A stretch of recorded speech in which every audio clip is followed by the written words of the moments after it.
बूढ़ा आदमी था जो अपने बुढ़ापे में अपने बेटी और बेटों द्वारा ठुकराए जाने पर अपने लिए दो वक्त की रोटी तक जुटाने में कठिनाई महसूस करता है।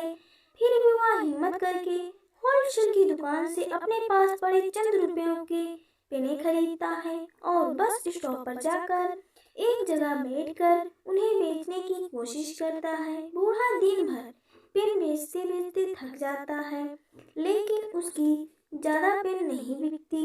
फिर भी वह उसी जगह सो जाता है जिस जगह वह बैठकर पेने बेच रहा था। बूढ़ा जहाँ सोया हुआ था वहीं पर अपना पेन का एक कटोरा भी रखा होता है। बूढ़े को ऐसी अवस्था में सोते हुए देख आते जाते लोगों को उस पर दया आती है और वह उसके कटोरे में पैसे डालना शुरू कर देते हैं। जब बूढ़ा जागता है तो देखता है कि उसकी पेनें एक भी कम नहीं हुई है और उसके कटोरे में काफी सारे पैसा जमा है। वह समझ जाता है कि लोगों ने उसको भीख देना शुरू कर दिया है। अब बूढ़ा हर दिन उसी जगह पर आता है, थोड़ी देर बैठता है और वहाँ लेट जाता है और इस तरह से उसे हर दिन ढेर सारे पैसे भीख के तौर पर मिलने लगते हैं। कई दिन बीतने के बाद जब बूढ़ा उसी जगह अपने उसी कटोरे में पेन रखकर बिना कुछ बोले बैठा होता है, तब एक यंग बिजनेसमैन उसको देखकर उसके कटोरे में 50 रुपए डालता है और अपने बस में बैठ जाता है।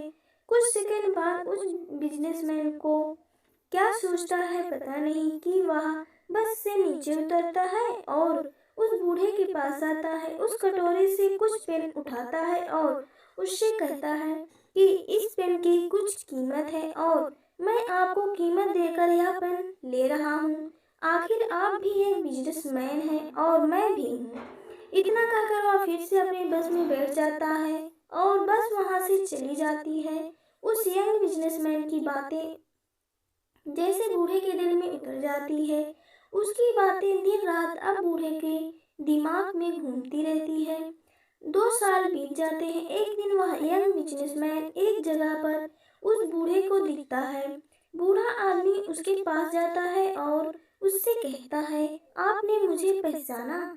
शायद आप भूल गए होंगे, लेकिन मुझे आप अच्छे से याद हो। बिजनेसमैन कहता है, आपके याद दिलाने पर मुझे थोड़ा थोड़ा याद आ रहा है।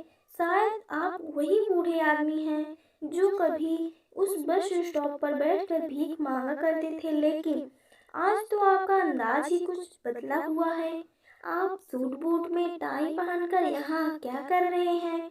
बूढ़ा आदमी उस यंग बिजनेसमैन को धन्यवाद देते हुए कहता है कि आप नहीं जानते आपने उस एक मुलाकात में मुझ पर कितना उपकार किया है।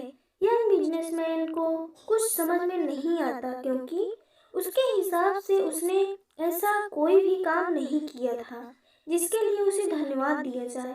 अब बूढ़ा आगे बताते हुए कहता है कि मैं आपको पूरी बात बताता हूँ। उस दिन जब आपने मुझ पर दया ना दिखाते हुए अपने पैसों के बदले में मेरे कटोरे से पेन उठाई और जो सब आपने मुझसे कहे कि पेन की भी कीमत है और आपकी तरह मैं भी एक व्यापारी, इन शब्दों ने मेरे दिल दिमाग पर आंदोलन कर दिया। उस दिन से मैं सोचने लगा कि मैं यहाँ क्या कर रहा हूँ। मैंने जिंदगी भर कड़ी मेहनत करके अपना और अपने परिवार का पेट पाला था, तो फिर मैं इस उम्र में कैसे हार मान सकता हूँ। मैं उस दिन तुरंत उठा और मैं घूम घूम कर सारी पेन बेच दी और अगले दिन से मैंने पेन के साथ कॉफी और बुक्स भी बेचना शुरू कर दी। मैंने शुरू के 6 महीने काफी मेहनत की और अपने बेचने की चीजें बढ़ाता गया और सिर्फ 6 महीने में मैंने स्टेशनरी की दुकान कर ली। मेरे अंदर जो मेहनत करने की लगन आपने पैदा की थी, उसकी वजह से मैं इतने पर ही नहीं रुका। मैं स्टेशनरी में भी काफ़ी मेहनत करता था और मैंने कई सारी स्टेशनरियाँ खोल ली और आज मैं शहर का सबसे बड़ा स्टेशनरी का थोक व्यापारी हूँ। यह उस यंग बिजनेसमैन को उस बूढ़े आदमी की सफलता देखकर बहुत खुशी हुई। उसने बूढ़े आदमी को गले से लगा लिया और उसे कॉन्ग्रेचुलेशन भी कहा।